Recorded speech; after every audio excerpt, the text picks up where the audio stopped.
আল্লাহ পাক বলছেন as-sawmu লি, রোজা হচ্ছে আমার জন্য। যে রোজা রাখে আমার জন্যই রাখে, মানুষকে দেখাবার জন্য সারাদিন না খেয়ে থাকার কোনো প্রশ্নই ওঠে না। সুবহানাল্লাহ।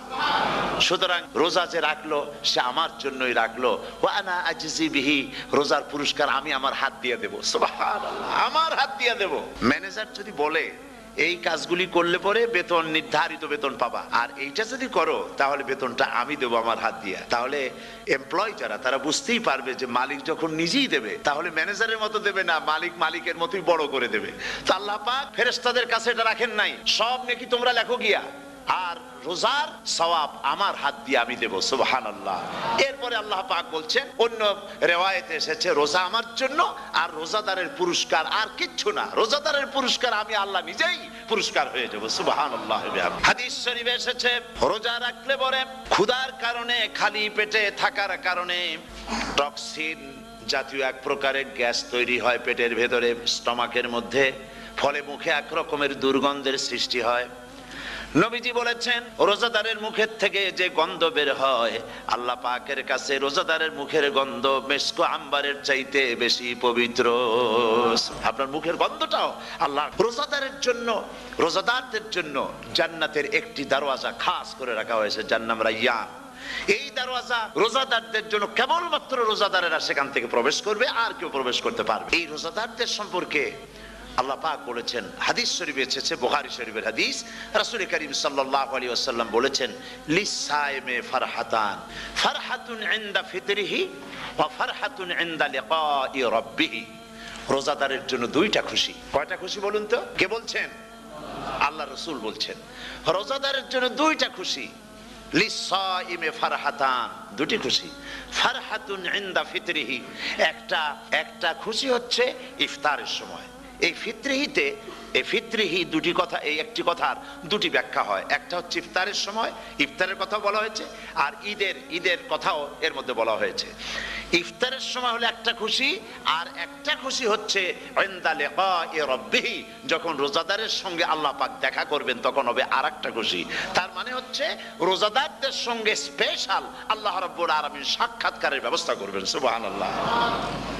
তাহলে দুটি জিনিস হলো, একটা হলো ইফতারের জন্য দুটা, রোজাদারের জন্য দুটা খুশি, একটা হলো ইফতারের সময়, আর একটা হচ্ছে আল্লাহর সঙ্গে যখন দেখা করবে। তো ইফতারের যে খুশিটা, এই খুশি রোজাদার ছাড়া কেউ বুঝবে না। ইফতার সারাদিন রোজা রাখার পর সামনে পেঁয়াজি, বেগুনি, সালাদ, তরমুজ, মিষ্টি, তারপরে আম্বালা সুইট মিটের নানান রকমের মিষ্টি, এরপরে মুড়ি, কত কিছু সব সামনে নিয়ে বসে আছে। দেখছেন অবস্থা? সমস্ত কিছু সামনে বসা, ঘড়ির দিকে তাকানো। আপনি যদি 5 মিনিট আগে খান, ফেরেশতা এসে মুখের উপর থাপ্পড় মারবে, বেটা খাইলি কেন? বলবে কেউ? বলবে না। কোন ফেরেশতা লাঠি নিয়ে দাঁড়ায় আছে? দাঁড়ায় নাই, কিন্তু আপনি খাচ্ছেন না কেন? সুবহানাল্লাহ, সুবহানাল্লাহ বলবেন না?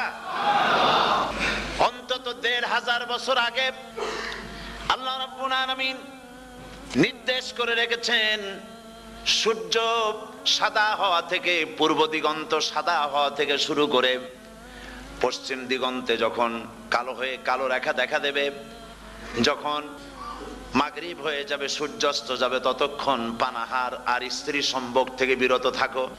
1500 বছর আগের আল্লাহ রাব্বুল আলামিনের এই নোটিশ কিভাবে কার্যকরী হচ্ছে উম্মতের মধ্যে, মুসলমানদের ভেতরে। খাবার সামনে আসে, পিপাসা লেগেছে, এখন তো পিপাসা লাগে না, খুব ঠান্ডার সময়, এখন রোজা রাখতে খুব মজা হবে, তাই না? খুব মজার রোজা।